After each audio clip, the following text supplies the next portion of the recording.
வரஹ்மத்துல்லாஹி வபரகாத்து. இன்று நாம் சிப்ரான் காலை உணவகத்துக்காக வேண்டி தயார் செய்யும் அனைத்து உணவுகளையும் இவரிடம் பெற்றுக்கொள்ளலாம். அவர் அதாவது ஒரு புதிதான ஒரு பராட்டா வகையை உருவாக்கி கொண்டிருக்கிறார். அதாவது ஃபன் பராட்டா அல்ல, அவர் வைத்திருக்கும் பேர் வந்துட்டு என்ன பன் பராட்டா. இந்த பாருங்கள், அவர் ஈஸி, அவர் எல்லாம் செய்கிறது பாருங்கள். மரக்க ரொட்டியா கொடுங்க.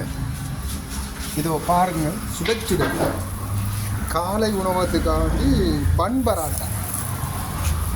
இது இவர்கிட்ட மட்டும்தான் எடுக்க முடியும், வேறு எங்கேயுமே எடுக்க முடியாது. அருமையான டேஸ்ட்டு. அதாவது இவர்கிட்ட உள்ள உணவகங்களை பாருங்கள். தயிர் வடை இருக்கி, வளமை எல்லாத்தையும் இருக்கிறது. தயிர் வடையில் கீரை வடை, அது மாதிரி கொத்து, அது மாதிரி நூடுல்ஸ், என்ன கொத்துறாது இடியப்ப கொத்து.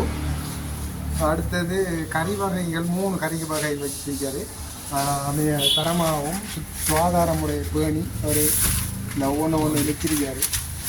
அதே போல் வந்துட்டு இன்னும் விசேட ஓர்டர்களுக்காக வேண்டி அந்த பராட்டா, என்ன பராட்டாடாது, பன் பராட்டா சுட காலை உணவகத்துக்காக தயாராகி கொண்டிருக்கு. இன்றைய ஓர்டருக்காக வந்து நாங்கள் வந்து மிஸ்டர் சப்ரானை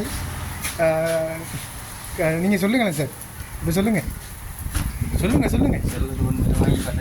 செல்றதுக்கு ஒன்றும் இல்லையா, நீங்கள் வாங்கி அதை சுவைத்து பாருங்கள். அப்போது அவருடைய பராட்டாவின் தன்மையும் அவருடைய அந்த உணவின் தன்மையை நீங்கள் வந்து புரிந்து கொள்ள முடியும். ஆளண்டா கடும் ஃபாஸ்ட்டாக தான் இருக்கார் பாய். சிரிப்பு நிறைய பொய்யும் சொல்லுவார். உண்மையிலேயே இன்னும் பராட்டாது என்ன பராட்டாடா, அடிக்கடி பன் பராட்டா நமக்கு அடிக்கடி மறந்து போகிறதுனால பன் பராட்டா நீங்கள் துல்லியமான முறையில் வீசி அடிக்காரு. கைகள் 2 நடனம் ஆடுகிறது. ஐயோ, உண்மைக்குதான்.